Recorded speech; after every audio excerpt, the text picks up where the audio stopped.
Bonsoir, alors je vais faire une vidéo ce soir sur plusieurs points. Le premier, c'est que Tesla apparemment commence à intégrer dans son système GPS les chargeurs tiers.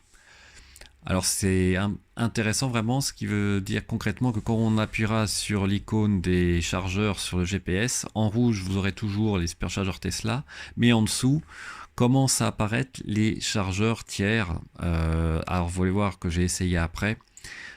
Sur mon propre GPS, ça marche pas encore en France, mais si vous regardez ce qui est détaillé sur le site de Reddit, il commence à implanter dans le GPS les chargeurs tiers en Belgique, Pays-Bas, Allemagne, Suisse et Autriche.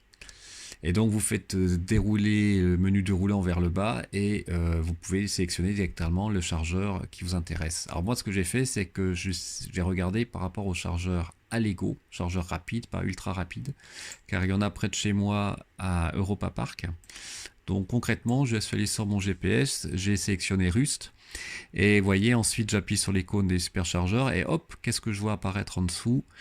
Les chargeurs Allego. Donc j'ai juste à cliquer dessus. On voit là, on a un mélange de français et d'anglais, et on peut directement le sélectionner pour aller à ce chargeur là. Donc évidemment l'intérêt à plus long terme, c'est d'avoir aussi les chargeurs tiers en France, et notamment Ionity, si on va avoir le plaisir de charger à 79 centimes du kilowattheure. Bon là je suis un peu ironique. Mais en tout cas, c'est une bonne nouvelle car ça va donner plus de flexibilité pour sélectionner un autre chargeur que Tesla, notamment s'il préconditionne la batterie. Ça pourrait être vraiment pratique. Il manque plus que de pouvoir sélectionner plusieurs waypoints et là, ça sera le bingo. L'autre nouvelle dont je voulais parler, c'est que Volkswagen s'est associé à E.ON pour installer, notamment au départ sur des autoroutes allemandes, un nouveau système de superchargeur qui intègre une batterie. Alors ça c'est on va dire pertinent, car en fait ça permettrait de raccorder à n'importe quel réseau électrique de 16 à 63 ampères.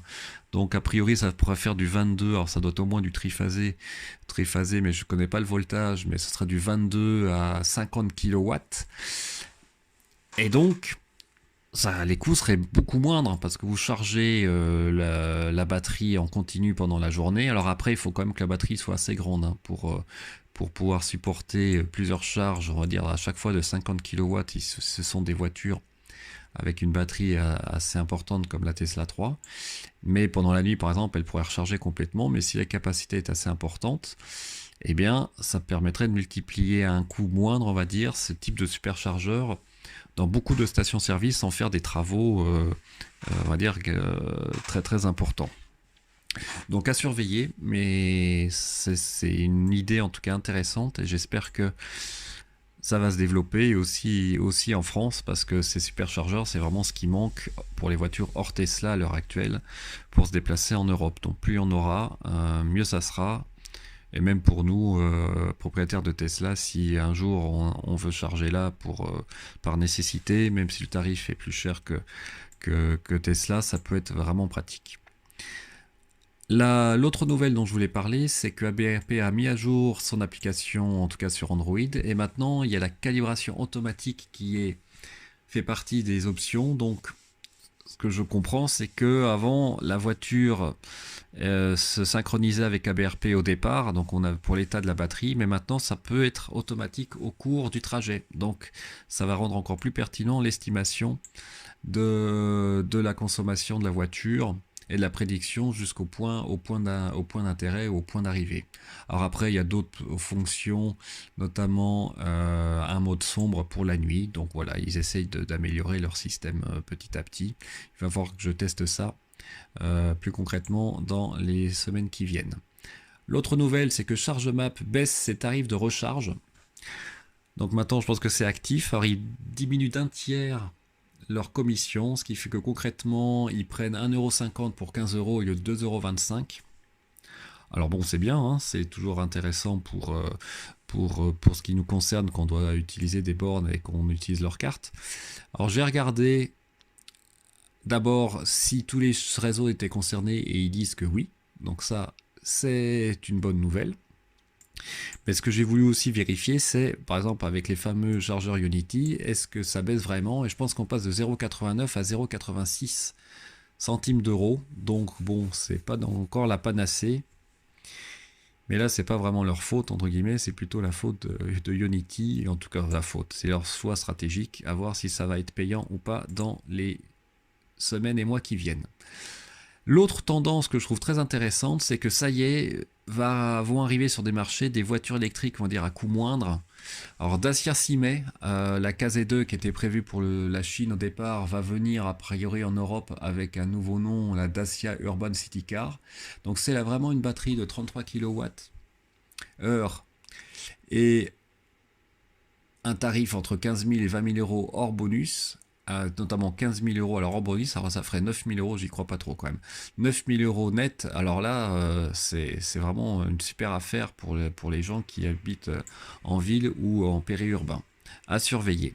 Et l'autre info que je vais vous montrer, c'était cette vidéo de Citroën en fait, qui va dévoiler aussi le 27 février une voiture full électrique qu'on voit un peu devant là, donc après ça va être une sorte de voiture citadine qui a l'air assez haute sur pattes et qui va être aussi à bas coût. Donc à voir, ça y est en tout cas, les Français s'y mettent, mais le prix évidemment c'est toujours le nerf de la guerre. Est-ce que les gens vont être motivés à switcher à l'électrique? Patience, mais en tout cas ça va dans le bon sens, surtout que là Renault en a bien besoin car leurs résultats ne sont pas fameux en ce début d'année 2020. Et enfin la dernière info dont je voulais parler, c'était sur le site belge des Échos, l'Écho pardon, qui fait un beau résumé de la situation actuelle du marché des voitures électriques, où pour conclure Tesla est largement devant en termes de part de marché et aussi en termes d'infrastructure de recharge, mais que Volkswagen vraiment met les gaz, comme on peut dire, si je peux m'exprimer ainsi, pour rattraper leur retard, puisqu'ils veulent être les leaders en vente en 2025, donc c'est pas loin, hein. Est-ce qu'ils vont y arriver? Mais ce que j'étais aussi un peu surpris, mais pas tant que ça, c'est qu'en Belgique, mais aussi en France, les ventes de diesel depuis 3 mois remontent. Car je pense que les gens, déjà le prix des voitures d'occasion a dû notement baisser sur les voitures diesel, donc il y a des bonnes affaires à faire, entre guillemets. Et puis surtout, ils ont vu que la consommation par rapport à un moteur essence downsizé était beaucoup moindre. Donc ils se sont dit, bon an mal an, eh ben, autant revenir sur le diesel ou garder un diesel. Tant pis si je peux pas aller à Paris, s'ils habitent loin, c'est pas un problème pour eux, les grandes villes qui vont bannir le diesel. Et je continue à faire des économies à la fois entre guillemets sur le prix d'achat et puis aussi en termes de consommation journalière. Donc comme quoi les tendances peuvent changer vite, à voir si ça se confirme, mais à mon avis cette tendance du diesel qui devait baisser tout le temps, à mon avis maintenant ça va peut-être un peu changer la donne s'il y a vraiment un gros écart de consommation avec les moteurs essence. Voilà, bah écoutez, je vous remercie pour votre attention, vous souhaite un très bon week-end, n'hésitez pas à vous abonner, à faire partager, à mettre un pouce bleu si ça vous a plu, et puis je vous dis à très bientôt, au revoir.